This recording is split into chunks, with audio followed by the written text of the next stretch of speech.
பாதிக்கப்பட்ட சம்பவம் நடந்திருக்கு. ஆசிரியரும் பாதிக்கப்பட்டிருக்கிறது.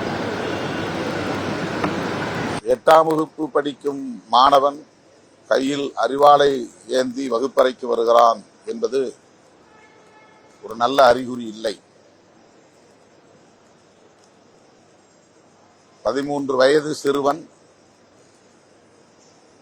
புத்தகம் வைக்க வேண்டிய பையிலே அரிவாளை வைக்கிறான்.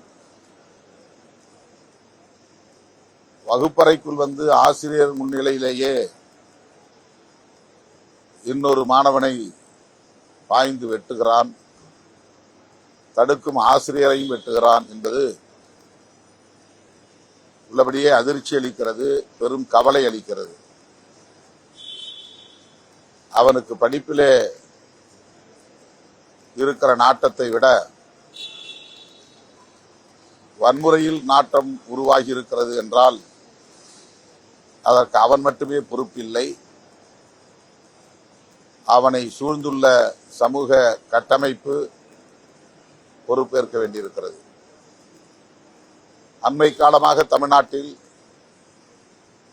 சாதி பெருமிதம் வெளிப்படையாக பேசப்படுகிறது.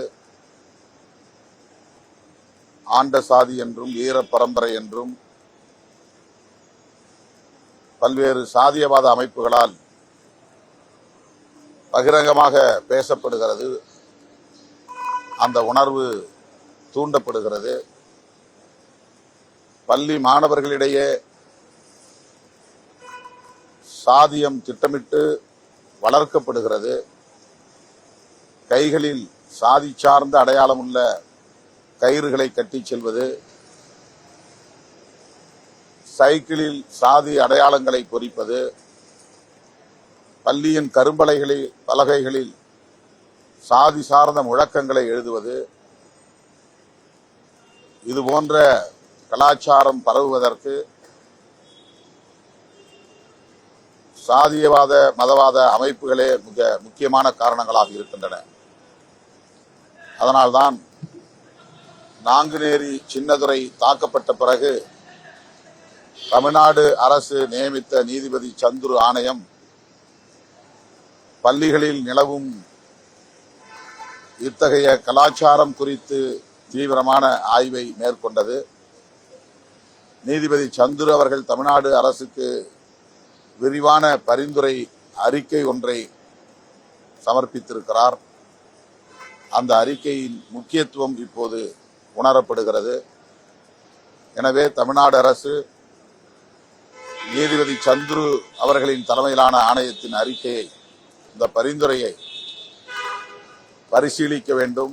அதனை நடைமுறைப்படுத்துவதற்கு ஆவண செய்ய வேண்டும் என்று வலியுறுத்துகிறேன். பள்ளி சிறுவர்களிடையே பரவுகிற சாதிய கலாச்சாரம், மத கலாச்சாரம், வன்முறை கலாச்சாரம் மிகவும் ஆபத்தானது என்பதை அரசு கவனத்திலே கொண்டு அது குறித்து தீவிரமாக சிந்திக்க வேண்டும், உரிய தடுப்பு நடவடிக்கைகளை மேற்கொள்ள வேண்டும் என்று வலியுறுத்துகிறேன்.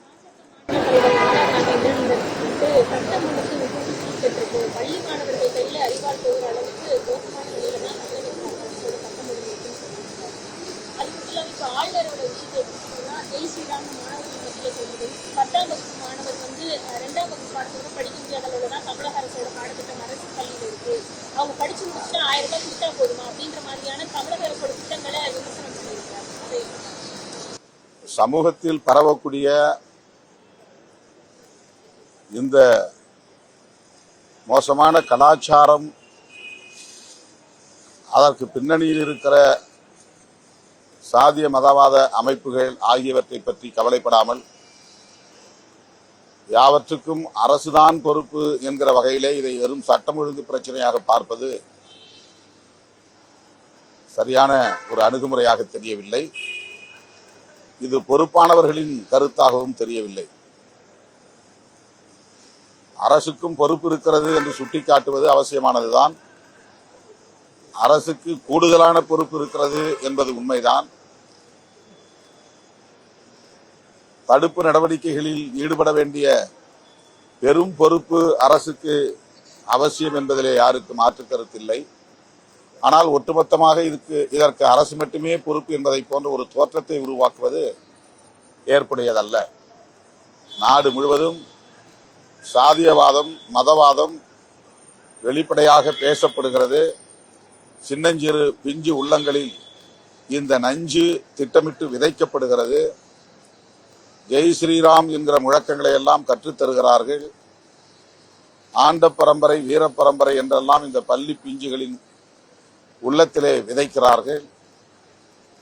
இவற்றுக்கு பாஜக என்ன சொல்ல போகிறது? இவற்றுக்கு என்ன தீர்வு? சமூக அமைப்புகள், மதவாத அமைப்புகள் இதற்கு பொறுப்பே இல்லையா என்ற கேள்வி எழுகிறது. ஆகவே அவர்கள் இதிலும் அரசியல் ஆதாயம் தேட பார்க்கிறார்கள் என்பதை தவிர சமூக பொறுப்புணர்வு இருப்பதாக தெரியவில்லை.